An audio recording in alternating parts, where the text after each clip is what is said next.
नमस्कार, स्वागत है आप सभी का एक बार फिर से अपने इस क्लास के अंदर। और आज हम लेकर आए हैं पार्ट 2 जो अपने टॉपिक शुरू किया था प्रकाश फॉर थर्ड ग्रेड और फोर्थ ग्रेड के लिए।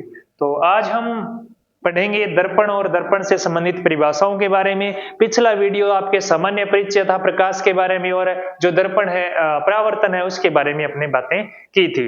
अब बात आती है कि दर्पण अपने को क्यों पढ़ना है, क्योंकि दर्पण जो है वो आपके किस सिद्धांत पे कार्य करता है। बात किसकी कर रहे हैं साथियों? दर्पण की कर रहे हैं। तो दर्पण जो है वो किस सिद्धांत पे काम करता है? प्रकाश के परावर्तन के सिद्धांत पे काम करता है।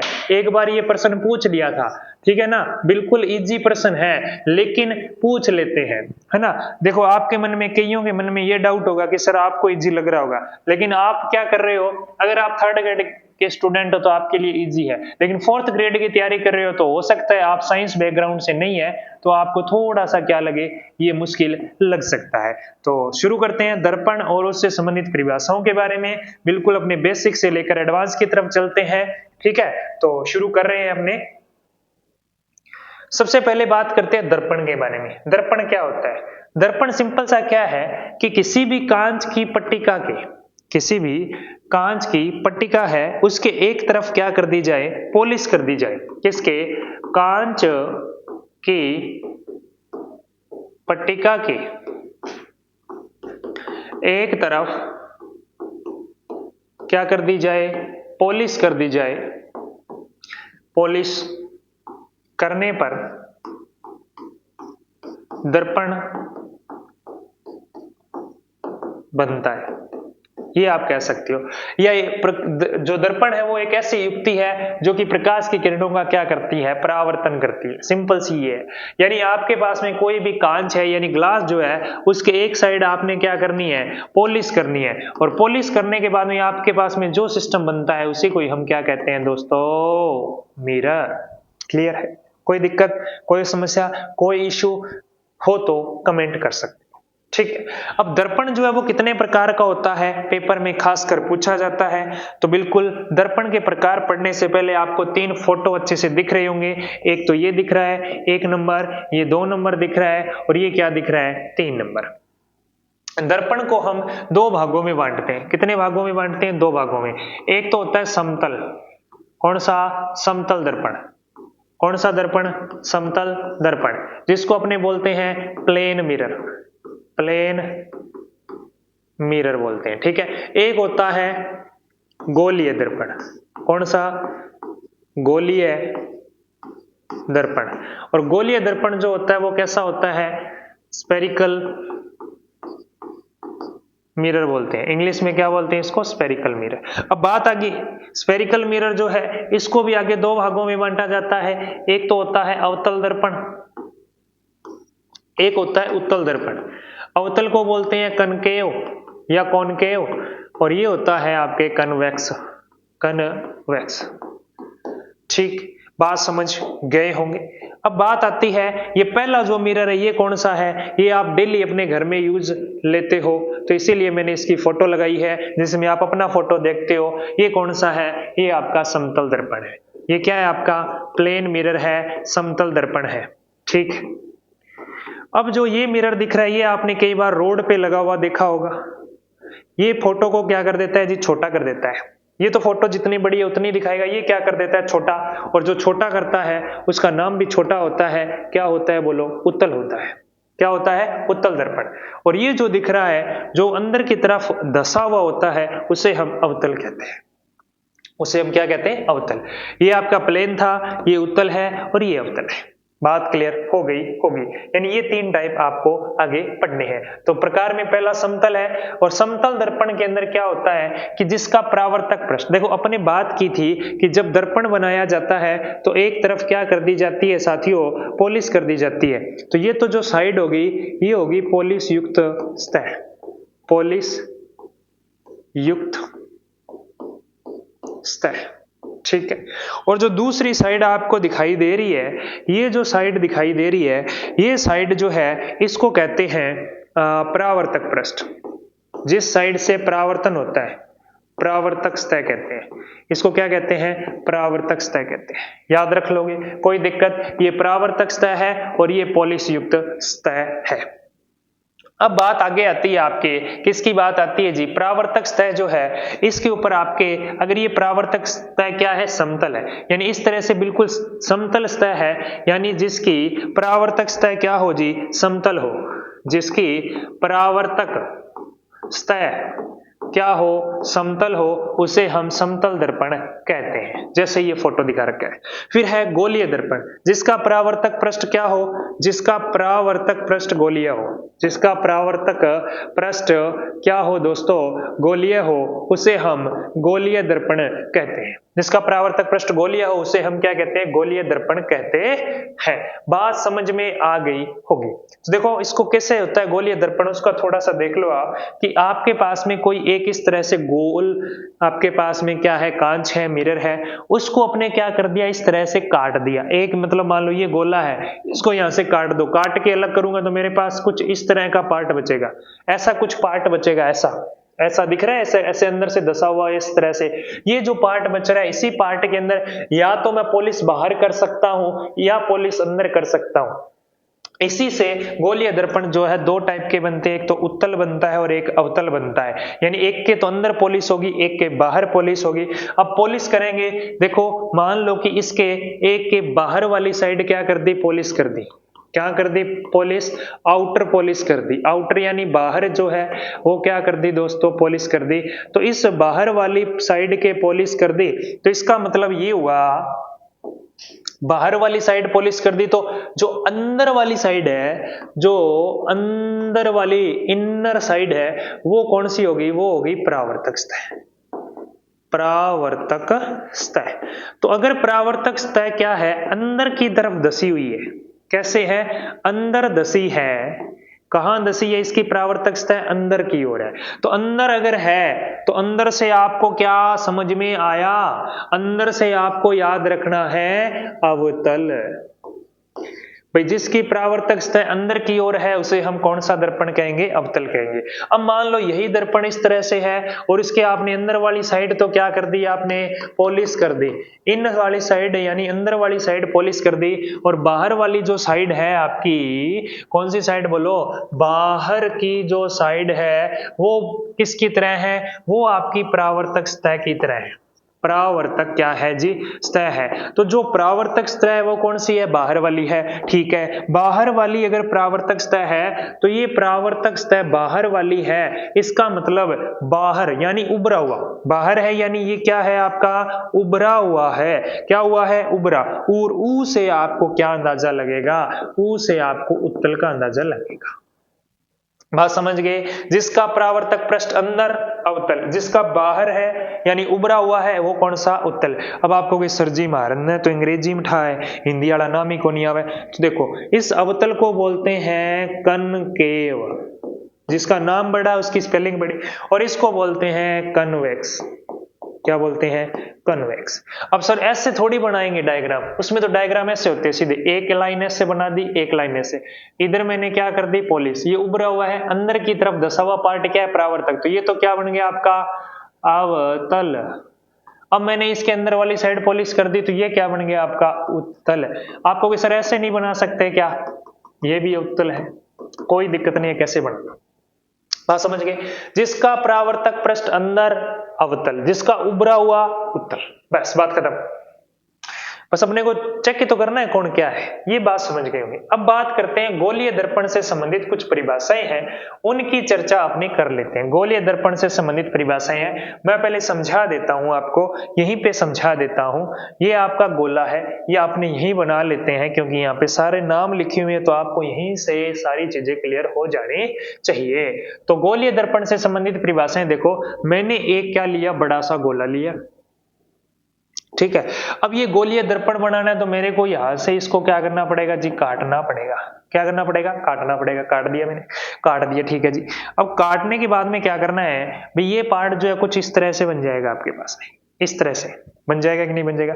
लेकिन काटने से पहले तो ये किसी गोले का भाग है या नहीं है, बोलो। आपको कि बिल्कुल सर ये किसी ना किसी गोले का भाग है, तो इस गोले का कोई ना कोई क्या होगा जी, केंद्र होगा।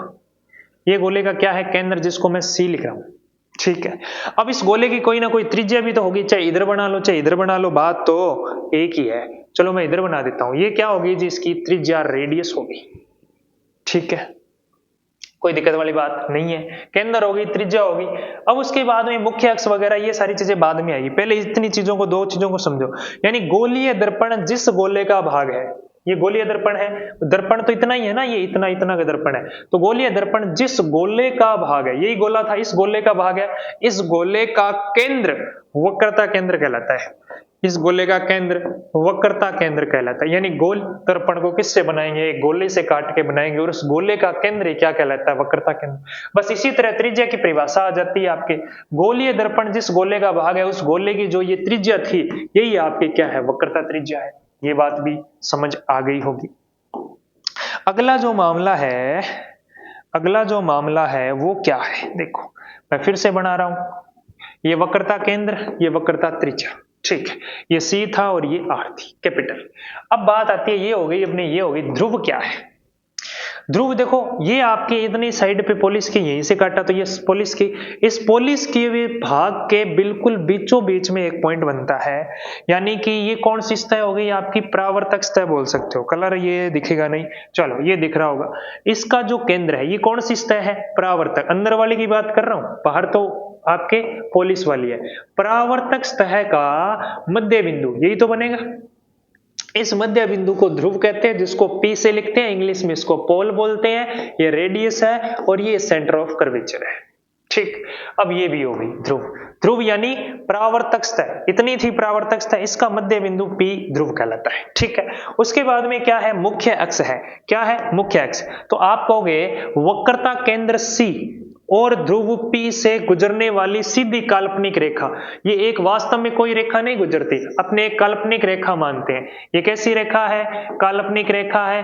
काल्पनिक, इसी काल्पनिक रेखा को क्या कहा जाता है, इसी को कहा जाता है मुख्य अक्ष कहा जाता है। वापिस से एक बार रिपीट कर दूंगा मैं, टेंशन लेने की कोई जरूरत आपको है नहीं।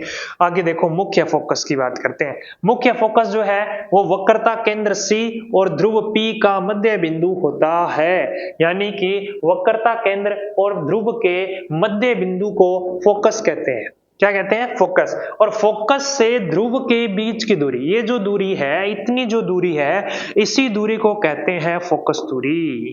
क्या कहते हैं, फोकस दूरी। स्मॉल f से इसको लिखते हैं, इसको कैपिटल F से लिखते हैं, इसको स्मॉल f से लिखते हैं। ये मुख्य फोकस हो गया। मुख्य फोकस के बाद में फोकस दूरी। अब बात आती है द्वारक। द्वारक क्या होता है, गोलीय दर्पण का जो आपके गोलीय भाग था, उसका जो ये डायामीटर बन रहा है, ये जो डायामीटर बन रहा है ना, यानी जितना ये गोलीय भाग है, जिस के ऊपर प्रकाश पड़ता है, उसी को हम क्या कहते हैं, द्वारक या अपार्चर बोलते हैं। द्वारक या अपार्चर। एक ही गोले में सारी चीजें समझते हैं। देखो, एक मिनट, ठीक है, ये लो, मैं अब एक गोला बनाता हूं। देखो, वापिस से रिपीट कर रहा हूं, सुनना ध्यान से। ये आपका क्या है, गोलीय गोला है। गोलीय क्या है, गोला है एक। इसको मैं अच्छे से मिला देता हूं, ठीक है। गोलीय दर्पण जिस गोले का भाग है, उस गोले का केंद्र वक्रता केंद्र C कहलाता है। उसकी त्रिज्या वक्रता त्रिज्या कहलाती है, यहां से यहां तक वक्रता त्रिज्या है। इसका मध्य बिंदु जो होता है वो फोकस बिंदु कहलाता है। और यहां पे जो बिंदु बनेगा, यानी गोलीय दर्पण का मध्य बिंदु ध्रुव कहलाता है। ध्रुव और वक्रता केंद्र, ध्रुव और वक्रता केंद्र के बीच की दूरी वक्रता त्रिज्या है। और फोकस और ध्रुव के बीच की दूरी फोकस दूरी है, F, ठीक है। और जो ये आपके पास में बन रहा है, इतना इतना ये जो पार्ट है, ये इसका क्या है, द्वारक यानी अपार्चर है। ये क्या हो गया, सेंटर ऑफ कर्वेचर। पोल हो गया, रेडियस ऑफ कर्वेचर हो गई, फोकल लेंथ हो गई, ये फोकल लेंथ हो गई, ये फोकस पॉइंट हो गया, और ये अपार्चर हो गया। बात क्लियर है। ये दर्पण से संबंधित कुछ परिभाषाएं थी जो आपके लिए इंपॉर्टेंट है, ठीक है, पूछी जाती है, कोई दिक्कत वाली बात नहीं है। अच्छा जी, आगे देखो, एक चीज और जो कि आपके लिए बहुत बहुत इंपॉर्टेंट है, आपके पेपर में डायरेक्ट छपती है, स्टार लगा लीजिए इस चीज के ऊपर।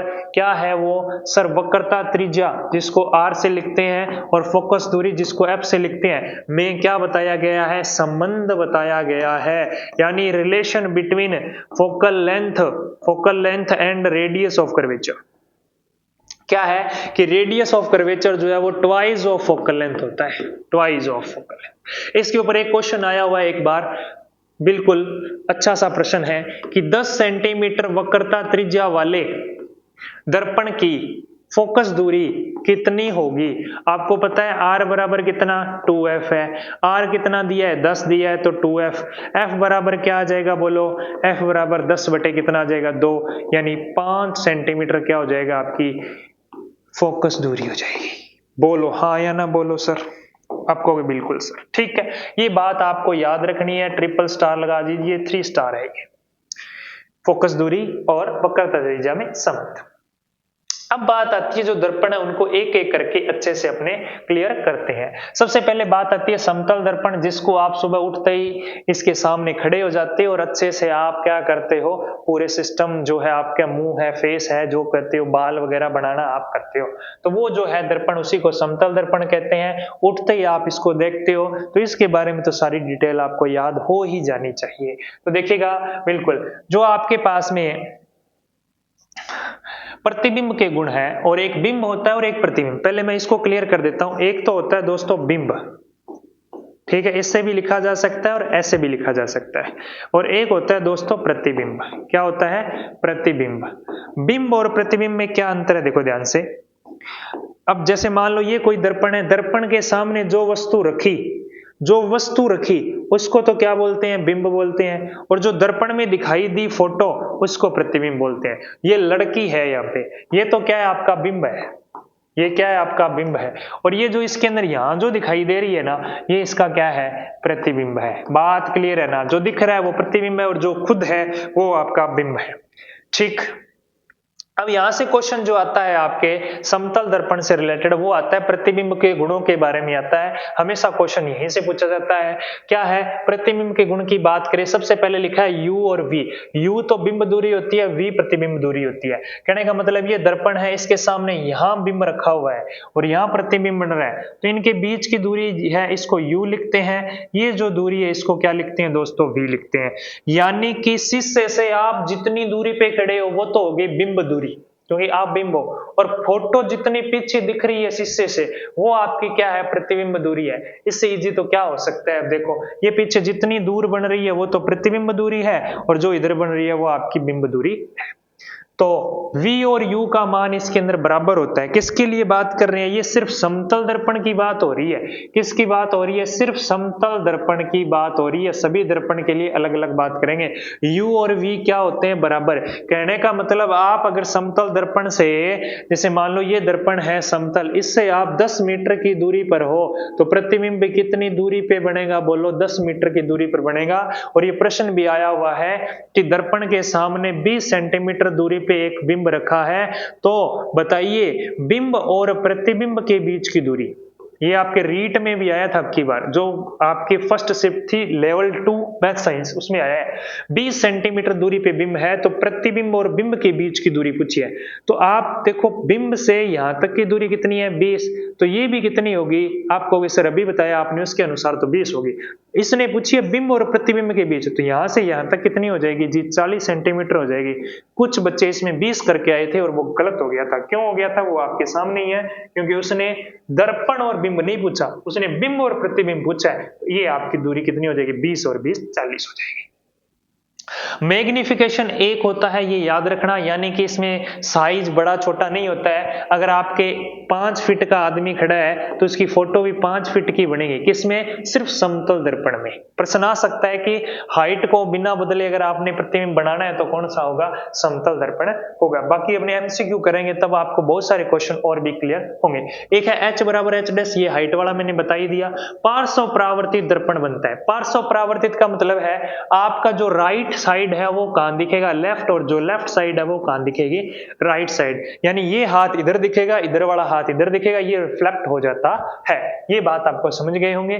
फिर है जो प्रतिबिंब है वो आभासी और सीधे बनते हैं। सीधा उल्टा तो आप जानते ही हो कि शीशे में आपको एक तो ऐसे दिखे, ये तो सीधा है, और ये दिखे तो ये क्या हो जाएगा, उल्टा। आभासी और वास्तविक, एक तो प्रतिबिंब कैसे होते हैं, आभासी होते हैं, और एक कैसे होते हैं, वास्तविक होते हैं। वास्तविक यानी जो आपको दर्पण में दिखाई देंगे वो कैसे होंगे, यानी कहने का मतलब जो दर्पण में दिखाई नहीं, जो पर्दे पे प्राप्त किए जा सकते हैं। यानी वास्तविक का मतलब है जो पर्दे पे प्राप्त किए जा सकते हैं, दीवार पे जिसको देख सकते हैं वो आपका वास्तविक है। जिसको दीवार पे नहीं देख सकते, पर्दे पे नहीं देख सकते, उसे हम क्या कहेंगे? आभासी कहेंगे। क्या कहेंगे? आभासी कहेंगे। ये रियल इमेज है, ये वर्चुअल इमेज है। आभासी को इंग्लिश में बोलते हैं वर्चुअल और इसको बोलते हैं रियल इमेज। क्या बोलते हैं? Real image. ये जो है इन्वर्टेड बोलते हैं, इन्वर्टेड, है ना। इन्वर्टल तो उल्टा होता है, सॉरी, ये इरेक्ट होता है सीधा, इन्वर्टेड उल्टा होता है, और ये इसको रिफ्लेक्टेड ही बोलते हैं भैया, है ना। ठीक है, ये चीज आप याद रख लोगे। बिंब को क्या बोलते हैं? ऑब्जेक्ट बोलते हैं। बिंब को क्या बोलते हैं इंग्लिश में? ऑब्जेक्ट। और प्रतिबिंब को बोलते हैं साहब इमेज बोलते हैं। अब आपको ये क्या बोल रहे थे? इमेज है और ये ऑब्जेक्ट है। तो ऑब्जेक्ट और इमेज, इमेज अगर आपको पर्दे पे दिख रही है, दीवार पे आप देख सकते हो, तो वास्तविक प्रतिबिंब है वो, रियल इमेज है। अगर नहीं दिख रहा है तो वर्चुअल इमेज यानी आभासी प्रतिबिंब आपको दिखाई दे रहा है। ये बात याद रखना। समतल दर्पण हमेशा आभासी और सीधा दर्पण ही बनाता है। और ये लेटेस्ट अभी एक एग्जाम हुआ था, एलएसए का एग्जाम हुआ था, उसके अंदर ये क्वेश्चन जो है पूछा गया था। आगे देखो, बिंब वेग जो है वो अगर बिंब का वेग v है, किसका वेग? अब जैसे सिंपल सी बात है, कोई दर्पण है, दर्पण के सामने अगर अपने चल के जा रहे हैं, उसकी बात कर रहे हैं, तो बिंब का वेग अगर v है तो प्रतिबिंब दर्पण के सापेक्ष 2v होगी। यानी कि बिंब अगर v वेग से जा रहा है तो प्रतिबिंब दर्पण के सापेक्ष किसके हिसाब से चलेगा? 2v वेग से ही चलेगा। यानी उसकी स्पीड ये होगी। अगर आपको कहे कि एक बिंब है 10 मीटर प्रति सेकंड की चाल से दर्पण की तरफ जा रहा है, तो दर्पण के सापेक्ष वेग कितना होगा? आप कहोगे सर इस सिद्धांत के अनुसार 20 मीटर पर सेकंड होंगे, क्योंकि ये कंसेप्ट आपको याद रखना है। और अगर बिंब वेग v है और प्रतिबिंब बिंब के सापेक्ष चाल पूछे, भाई बिंब के सापेक्ष पूछ सकता है या दर्पण के सापेक्ष? इसको मैं थोड़ा क्लियर कर देता हूं, है ना।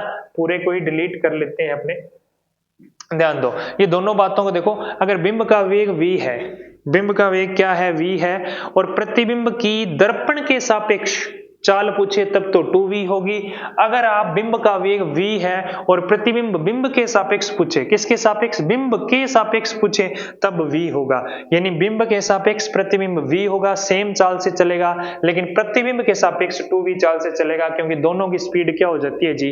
ऐड हो जाती है सापेक्ष चाल के अंदर। ठीक है, ये कंसेप्ट आपने याद रखना है। ये 1 2 3 4 5 6 7 पॉइंट है। इन 7 पॉइंट से आपको किसी ना किसी भर्ती के अंदर एक क्वेश्चन 100% मिलेगा, ये आपको विश्वास दिलाता हूं। चलिएगा आगे देखिएगा, ये एक बहुत इंपॉर्टेंट टॉपिक है। इसके अंदर से आपने देखा होगा, जैसे अगर किसी ने पशु परीक्षक का एग्जाम दिया तो इस कंसेप्ट से आपके क्वेश्चन जो है काफी पूछे गए थे। काफी पूछे जाने का मतलब हर शिफ्ट के अंदर इसमें से एक क्वेश्चन आया था।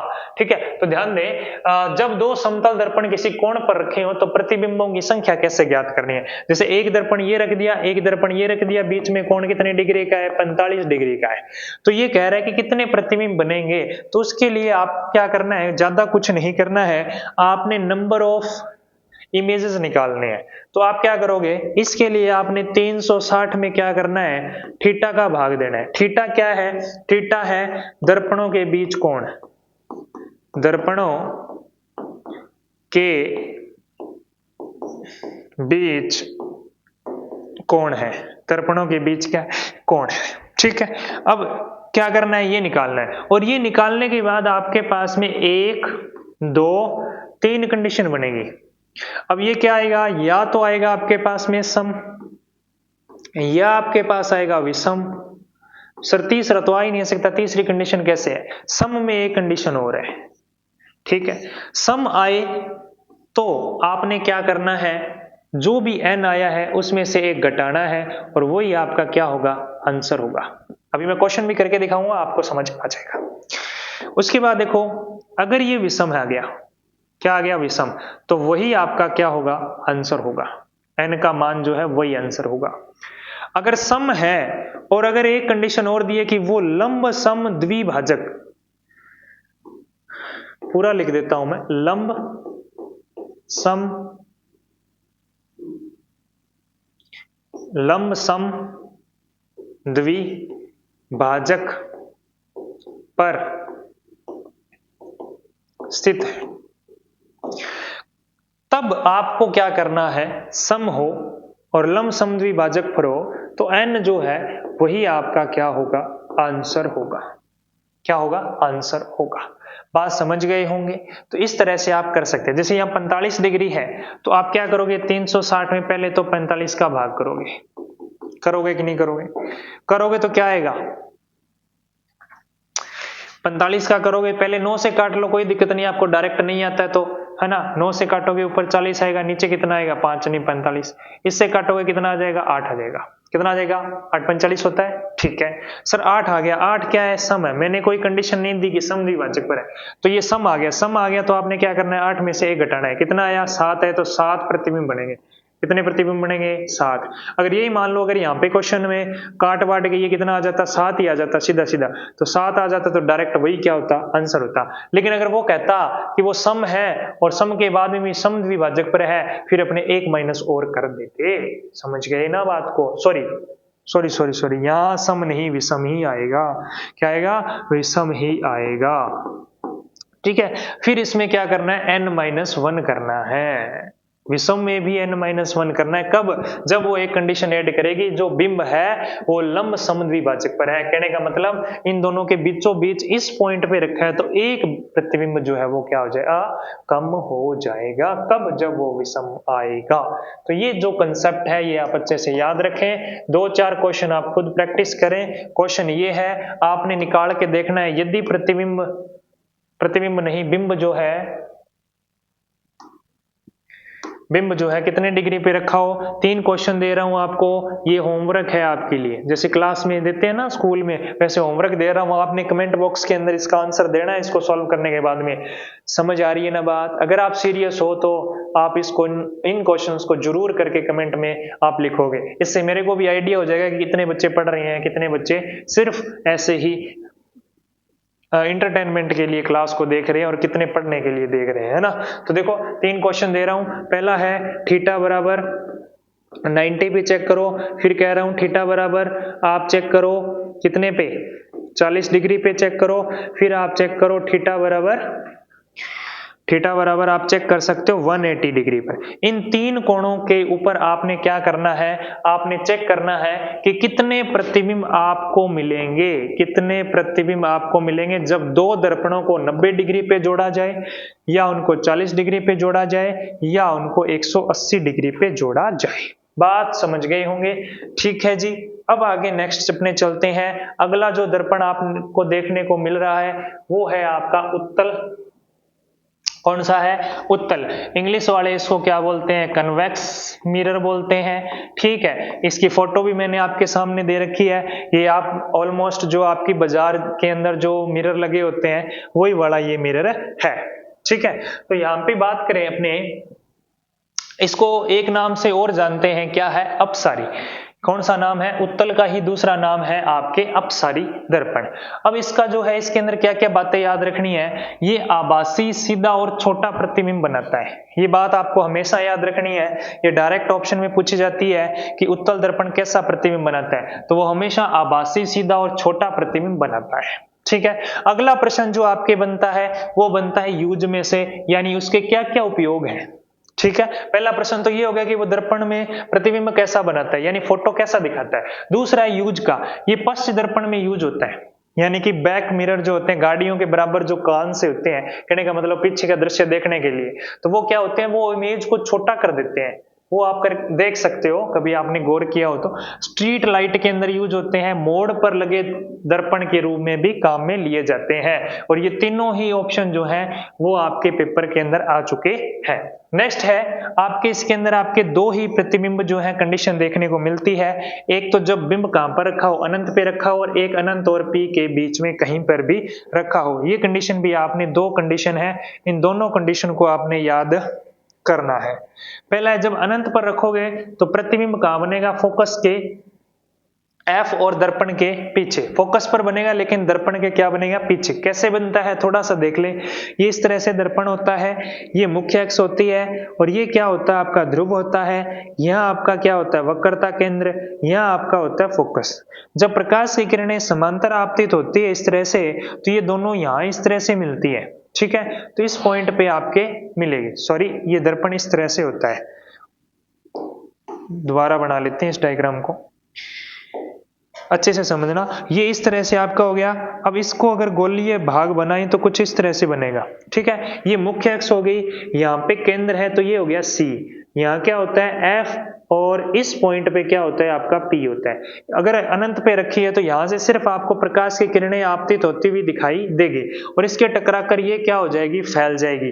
फैलने को क्या बोलते हैं, अपसारी, है ना, इसीलिए इसका नाम ये पड़ा है। अब इसको क्या करेंगे, इनको पीछे मिलाएंगे तो ये कहाँ मिलेगी, F पर मिलेगी, यानी फोकस पर तो बन रहा है लेकिन दर्पण के क्या बन रहा है, पीछे, दर्पण के सामने नहीं बन रहा, यानी कि पोलिस वाली साइड जो इमेज है वो बनेगी।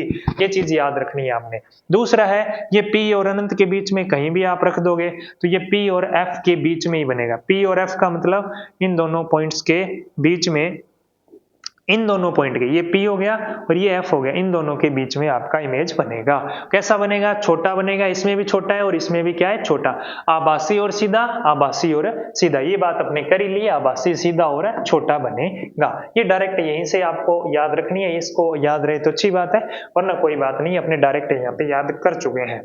ठीक, अगला जो दर्पण है वो है आपके सामने अवतल दर्पण, जिसको क्या कहा जाता है, अवतल दर्पण, यानी जिसको अभिसारी, अभिसारी का मतलब होता है इकट्ठा करना। ये प्रकाश की किरणों को एक बिंदु पे इकट्ठा करता है, फोकसित करता है, इसीलिए इसको क्या कहा जाता है, अवतल दर्पण। और ये आपके सामने डायग्राम है, ये अंदर से थोड़ा सा क्या हुआ है, अंदर की ओर धसा हुआ होता है, अंदर थोड़ा सा खड्डा होता है, जिससे ये क्या करता है, प्रकाश की किरणों को एक जगह फोकसित करता है। ठीक है, ये बात याद रख सकते हैं आप। अगला देखो, इसके अंदर ये दर्पण के अंदर प्रतिबिंब जो है कैसा बनता है, वास्तविक और उल्टा बनता है। कैसा बनता है, एक तो वास्तविक बनता है और उल्टा। वास्तविक का मतलब अभी बताया था क्या होता है, वास्तविक यानी जिसको पर्दे पे प्राप्त किया जा सकता है, और उल्टा, उल्टा बनता है। कैसा बनता है, उल्टा, यानी ऑब्जेक्ट आपने ऐसे रखा तो इमेज उसका इस तरह बनेगा, अगर ऑब्जेक्ट आपका ऐसा है तो इमेज ऐसा। ठीक है, यानी कि अगर आप ऐसे सामने खड़े हो जाते हो तो पैर आपके ऊपर की तरफ दिखेंगे, सिर नीचे की तरफ, यही आपका उल्टा होता है। ठीक है जी। अब बात आती है, अगला जो क्वेश्चन बनता है वो यूज से बनता है। तो यूज कहाँ होता है, टॉर्च के अंदर होता है, सर्च लाइट में होता है, वाहन की हेडलाइट में होता है, सेविंग दर्पण में होता है। सेविंग दर्पण जो है वो थोड़ा सा अलग होता है। ठीक है, अपने क्या करते हैं, अपने समतल दर्पण को ही सेविंग दर्पण मान लेते हैं, लेकिन समतल दर्पण और सेविंग दर्पण जो स्पेशल आते हैं उनमें अंतर होता है, ये फेस को बड़ा दिखाता है। ऐसे जो आपके दंत चिकित्सक हैं वो भी दांत को बड़ा देखने के लिए इसी का ही यूज करते हैं। कौन, दंत चिकित्सक। ठीक है, ये भी अवतल दर्पण यानी अभिसारी का यूज करते हैं। अब मैंने ये नाम क्यों लिखा, क्योंकि मैंने 2-3 एग्जाम ऐसे देखे हैं जिनमें आपको उत्तल अवतल नहीं मिलेगा, अपसारी अभिसारी मिलेगा, तो वहां पे अपने कंफ्यूज हो जाएंगे। तो दोनों ही नाम अपने को याद करने हैं। ठीक है, ये बात याद रखना। इसके बाद में इसकी 6 कंडीशन है, 1 नंबर, 2 नंबर, 3, 4, 5 और ये 6। इन 6 में से आपके लिए एग्जाम के पॉइंट ऑफ व्यू से मोस्ट 2 ही कंडीशन आपने बेसिकली याद करनी है। एक तो आपने याद करनी है कौन से, सी वाली कंडीशन जो है, जब वक्रता केंद्र पर बिंब को रखा जाता है तो प्रतिबिंब भी वक्रता केंद्र पर बनता है और समान साइज का और वास्तविक तथा उल्टा बनता है।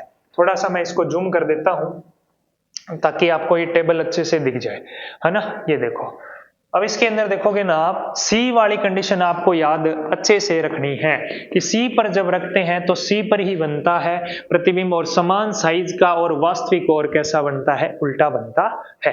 ये चीज आप याद रख सकते हो।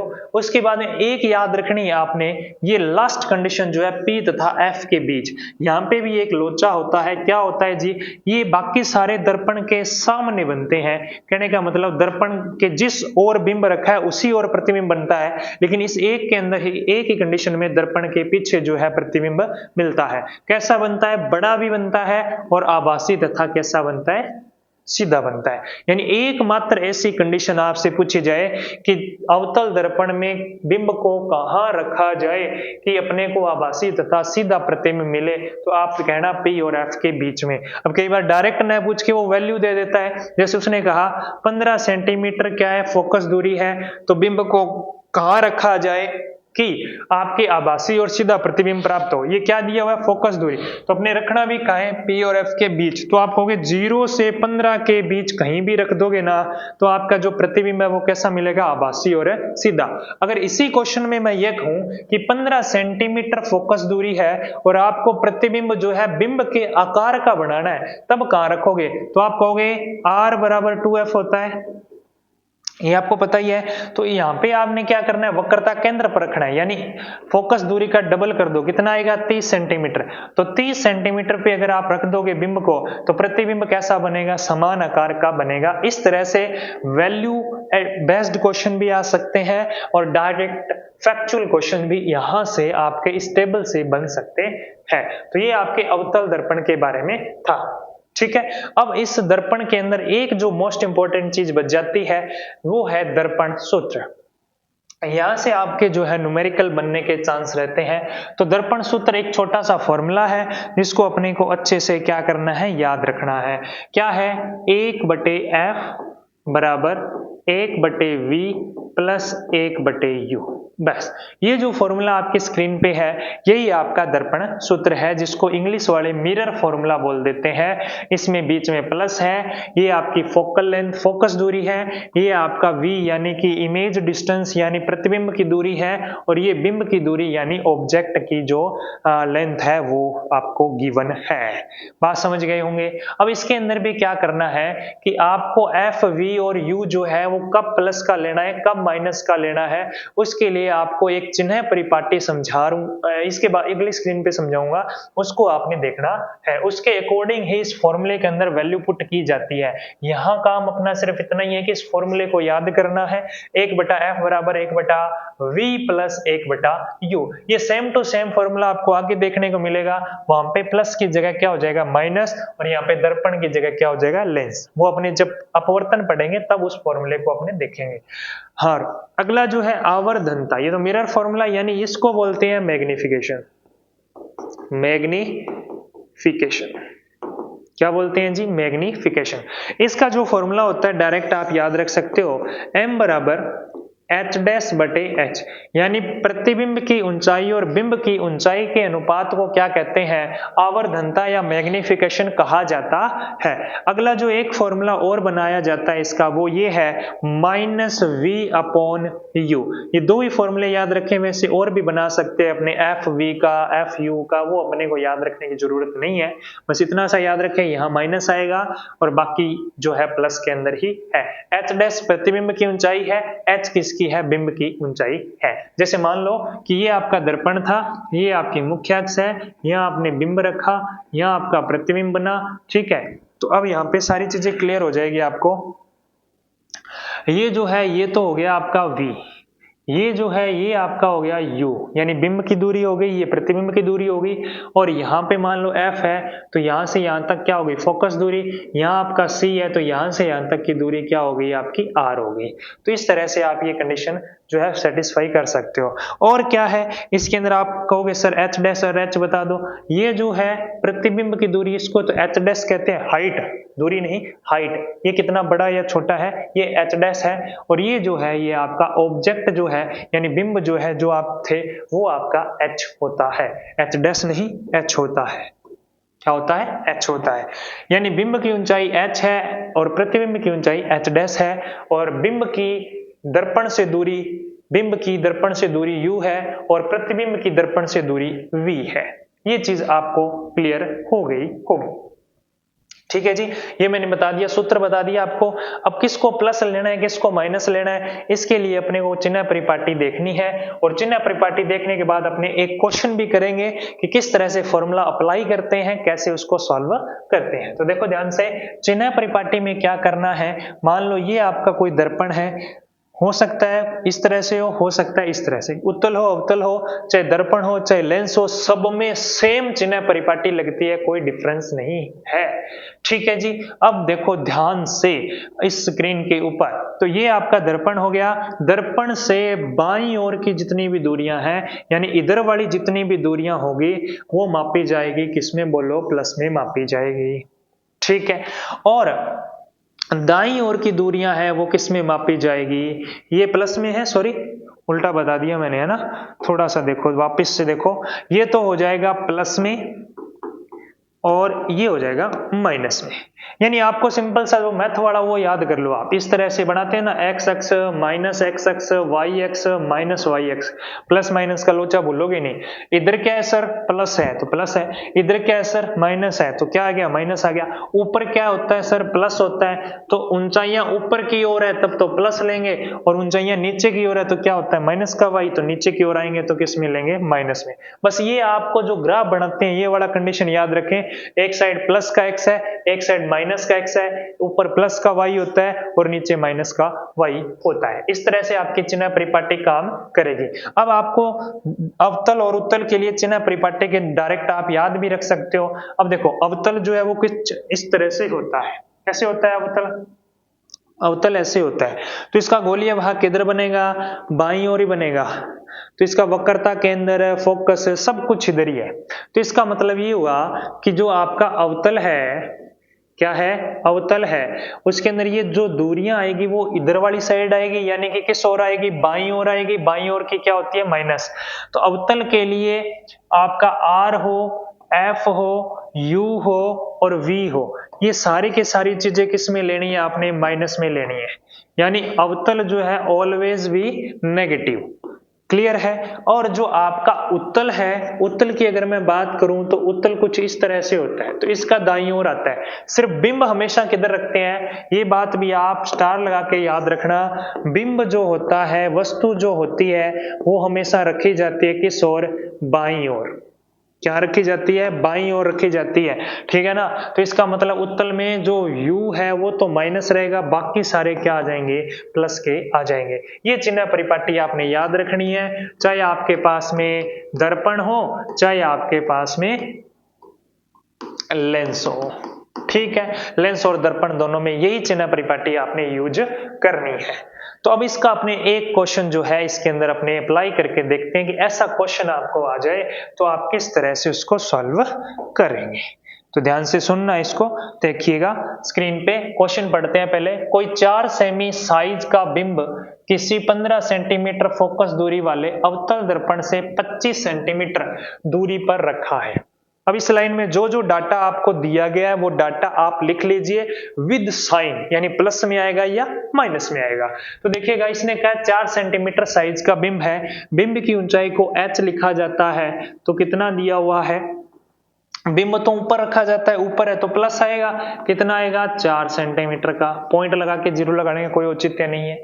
बिंब किसी 15 सेंटीमीटर फोकस दूरी वाले, फोकस दूरी कितनी है 15 सेंटीमीटर, और दर्पण कौन सा है, अवतल है, अवतल है तो सारी दूरियां किस में लेते हैं, माइनस में, तो यहाँ क्या लग जाएगा सर, माइनस लग जाएगा।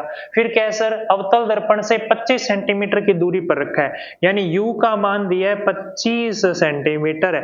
और ये जो दर्पण देते हैं ना, ये इसलिए देते हैं, नाम देना जरूरी है क्योंकि वो प्लस माइनस लगा पाए अपने।